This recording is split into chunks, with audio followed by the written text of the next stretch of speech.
안녕하세요. 경매당 회원 여러분 반갑습니다. 오늘 대화 나누고 싶은 내용은 139대 138 이번 이재명 체포 동의안에 대한 투표 결과죠. 과연 이 투표 결과가 부동산과 어떤 영향을 갖고 있느냐, 저는 매우 중요한 영향을 갖고 있다라고 생각을 하고 있습니다. 제가 재작년에 이제 경매당 관련돼서 이 영상을 시작을 하면서 상당히 중요하게 좀 생각했던 것은 정치와 부동산 시장과의 관계였습니다. 그래서 예전엔 그렇지 않았습니다. 제가 96년도부터 이제 부동산 경매 관련돼서 일을 시작했는데, 예전에는 이렇게 정권 다툼에서도 부동산 시장이 이렇게 핑퐁 게임으로 표싸움으로 이렇게 나타난 적이 거의 없었어요. 그러니까 요번 이전 문재인 정권부터 이제 새로운 민주당의 이제 실세인 이재명 당대표가 선출이 되면서 저는 이렇게 보입니다. 대한민국의 모든 국민은 표로밖에 보지 않는구나. 이 표 중에서 쥐어 짜내면 어떤 표가 과연 올라올까? 쥐어짰을 때 어디에서 표가 될까? 이거를 연구해서 이 국민들을 정말 마루타처럼 정말 피를 마르게 하는 이런 정치 공략을 하고 있는 듯한 느낌을 받고 있습니다.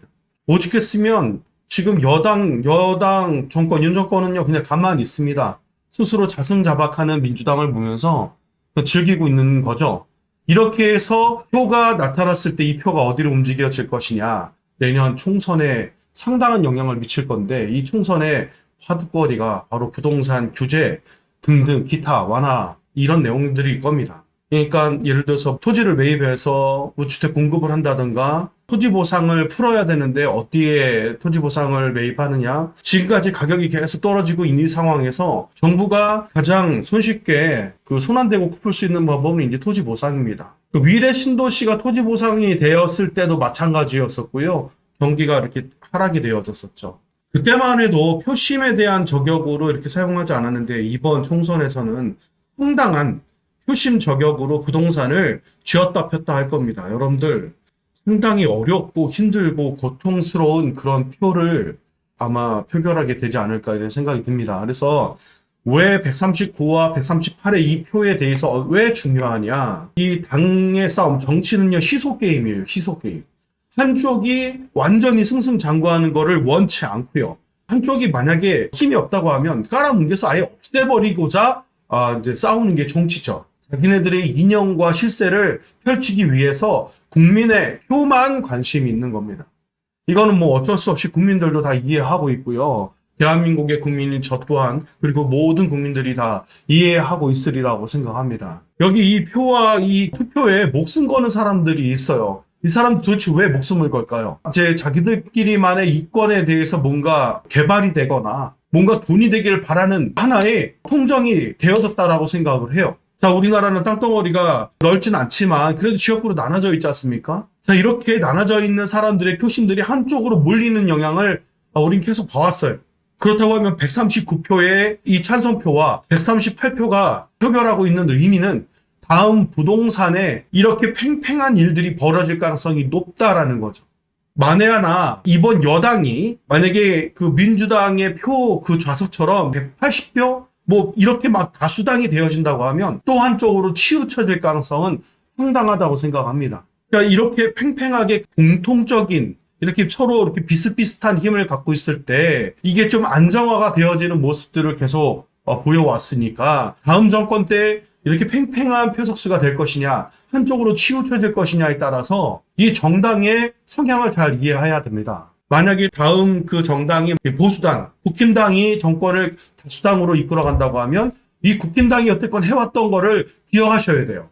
그냥 자율적으로 놔두는 쪽입니다. 자, 이렇게 자율시장에 부동산 놔뒀을 때 어떤 일이 벌어지느냐. 여당이 만약에 정권을 잡았었을 때 만약에 많은 공급량이 미분양이 되어진다고 하면 이 미분양이 속출된 거를 지키기 위해서 균형을 맞추기 위해서 정부는 떨어진 부동산 시장의 완화 정책을 이전하고 똑같이 낼 거예요. 그러니까 임대사업자의 부활, 그러니까 뭐 다주택자들의 규제 완화, 기타 등등 이런 내용들 공약을 낼 겁니다. 자, 이러면 어떤 일이 벌어질까요? 상승하겠죠. 근데 급상승하는 형태는 띄지 않을 겁니다. 왜? 규제로서 이렇게 묶어나가는 성향을 띄지 않고 있기 때문에 그러죠. 문재인 정권에서 실패했던 그 방식은 띄지 않을 겁니다. 뛴다, 만약에 가격이 오른다고 하면 양도세 강화, 이 정도 종부세 강화 이 정도로 규제를 할 거라고 예상이 됩니다. 자, 그러니까 여러분들 이제 부동산에 대한 만약에 그 어떤 쪽으로 스탠스를 줘야 되느냐, 다음 정권에 만약에 보수당이 정권을 쥐게 된다고 하면 여러분들 안정적인 상승세를 유지할 것이다 라고 생각하시면 돼요. 그만큼 부동산의 투자는 안정화로 돌아선다 이렇게 자언할 수 있습니다. 그래서 만약에 부동산에 대해서 투자를 언제쯤 해야 된다라고 생각하시는 분들은 지금 부동산 물건을 보지 않으시면 아마 10년 안에 이런 시기는 또 구경하기 힘드실 거예요. 이제 이 그 곡선이 제가 지난 영상에 말씀드렸죠. 이 전세가율하고 매매가 그 부동산 거래율이 떨어진 이 시점 이 이상은 다 오른다라고 생각하시고 만약에 보합을 유지한다면 견디셔야 돼요. 이게 부동산 투자의 기본 메커니즘입니다. 주식과 코인하고 달라요. 그러니까 주식을 투자했거나 코인을 투자하셨던 분들은 지금 시장에 부동산 시장 이해 못하고요. 그분들은 스탠스를 이해 못합니다. 또 빨리 팔고 빠져나가야 되나 이 생각밖에 안 하죠. 주식 하시는 분들은 그런 스탠스를 취하니까요. 부동산 하시는 분들은요. 그냥 내가 샀던 때보다 올랐어도 좀 올랐나 보다. 떨어졌어도 좀 떨어졌나 보다. 라고 하고 그런 스탠스로 가져갑니다. 만약에 전업 재테크이신 분들은 사고 팔고 하면서 시세 차익을 내야 되니까 그렇게 특수한 물건들을 공략하시겠죠.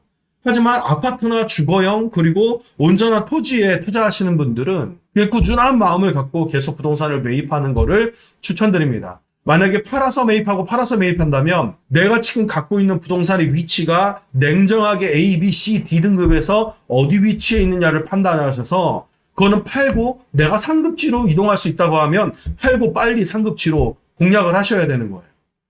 자, 지금처럼 1가구 2주택에 대한 혜택들이 지금씩 완화되고 있을 때 가장 투자하기 좋은 공략 시점이다라는 거 잊지 마시고요. 취득세가 지금 완화된다라는 거 민주당에서 보류되고 있지만 소급 적용하기로 했기 때문에 차후 소급에서 이 부분은 뭐 반환이 되거나 환급되거나 이런 과정을 겪게 될 겁니다. 자, 그러니까 현재 대세인 여당의 표시를 여러분들 인지하시고 여당은 다음에 어떤 스탠스를 취하게 될 것인가를 인지하시고 향후 2, 3년을 내다보는 투자를 하신다고 하면 지금 이 투자에 상당한 적기다라는 거 여러분 놓치시면 정말 안 됩니다.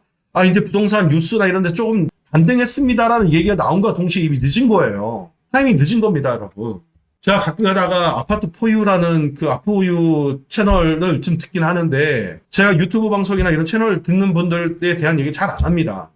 자유지성님이나 아파트 포유님 이분들 진짜 진심이에요. 투자에 진심인 분들입니다. 저 또한 여기서 20년이 넘은 사람이고요. 전문가가 아닌 사람들이 부동산에 대한 얘기하는 거 들으면 화가 나요. 그런데 이런 시그널이 있을 때 여러분들 지금 만약에 부동산을 갖다가 상급지로 이동하지 못하신다. 여러분들은 아마 그 지금 살고 계신 부동산에서 계속 머물러 있을 가능성이 상당히 높고요.